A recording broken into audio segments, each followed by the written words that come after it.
এখন মালা গাচ্ছিলাম এখানে দোকানের কালকে। আর তোমাদের দাদা ভাই ওখানে করে নিয়ে এসছে গ্রিন টি। এই রাত্রেবেলা এখন গ্রিন টি হবে।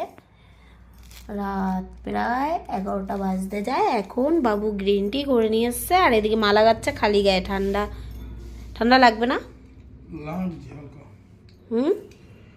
লাগছে। এই রাত্রে গ্রিন টি কেন করেছো? আর ওদিকে দেখো গাবলায় খাবার দাবার রয়েছে, ওই বাড়িতে গেছিলাম, তাই খাবার দাবার নিয়ে এসছে। হ্যাঁ, ঠান্ডা লাগছে না গায়ে? লাগছে, ওই জন্য তো গ্রিন টি করলাম, একটু খাই। আর আমি এই মালাটা গাচ্ছিলাম। এই রাত্রে গ্রিন টি খেলে আর ঘুম পাবে না? খেলে রেখে দাও, আমার পাবে। আমার হাই উঠছে। বললাম একা একা খাবো, আবার বলবে আমার তে দিলা না, ওই জন্য বানালাম। সত্যি আমি একা বানানোর জন্যই গেছিলাম। যদি বলো যে একা একা গ্রিন টি চলো tata, bye bye, good night.